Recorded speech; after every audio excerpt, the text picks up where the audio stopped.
Hi friends, ఈరోజు నేను మీకు లోకస్లో ఉన్న ఫస్ట్ ఎక్సైజ్లో ఉన్న సెకండ్ సమ్ చెప్పబోతున్నాను. సో ఇక్కడ చూసినట్లయితే క్వశ్చన్ చూసినట్లయితే find the equation of locus of a point which is equidistant from points A and B. So P అనే పాయింట్ ఉందంట. సో దీన్ని నేను ఎక్స్ వై అనుకుంటున్నాను. సో అలాగే ఏ అనే పాయింట్ ఉంది, అలాగే బి అనే పాయింట్ కూడా ఉంది. ఇక్కడ ఏమన్నాడు, పి అనే పాయింట్ అనేది ఏతో ఎంత డిస్టెన్స్ ఉందో బీతో కూడా అంతే డిస్టెన్స్ ఉంది. అంటే పిఏ ఈక్వల్ టు పీబీ అన్నమాట. మనందరికీ డిస్టెన్స్ ఫార్ములా తెలుసు.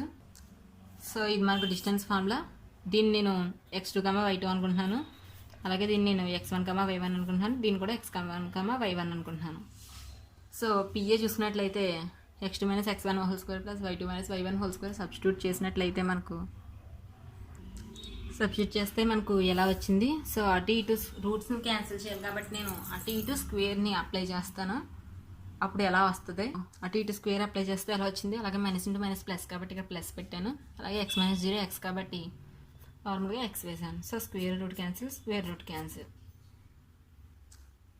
సో మనందరికీ a - b హోల్ స్క్వేర్ అలాగే a + b whole square formulas తెలుసు కదా. సో దాని ప్రకారం వీటిని సాల్వ్ చేసుకోవడమే. సో ఇక్కడ నేను a + b whole square apply చేశాను. సో x² + 3² అంటే 9 + 2 3 6 6x. అలాగే a - b whole square y² + 4 - 2 2 4 4y. ఇదిగోండి. అలాగే x², తర్వాత a - b whole square formula. So y² + 16 - 2 4 8 8y.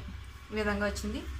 దీన్ని మనం ఇంకా సింప్లిఫై చేసుకున్నట్లయితే, సో ఫ్రెండ్స్ ఇక్కడ చూసినట్లయితే ఇదిగోండి x² + y² 6x - 4y అన్నింటిని వరుసలో రాసుకున్నాను. అలాగే కాన్స్టెంట్స్ని యాడ్ చేసుకున్నాను.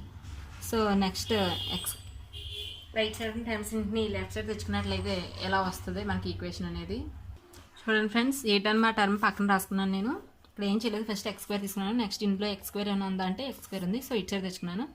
+x² కాబట్టి -x², అలా y² - y², 6xకి ఏం లేదు కాబట్టి 6x - 4yకి -8y ఉంది. ఇటు సైడ్కి వస్తే +8y, నెక్స్ట్ 13 - 16. దీన్ని ఇంకా సింప్లిఫై చేసినట్లయితే అలా వస్తుంది మనకు.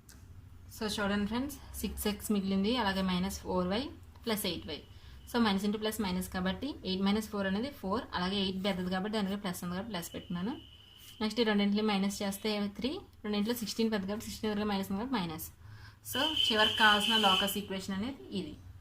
Thanks for watching my video. ఎలాంటి వీడియోస్ కోసం మా ఛానల్ని సబ్స్క్రైబ్ చేసుకోండి.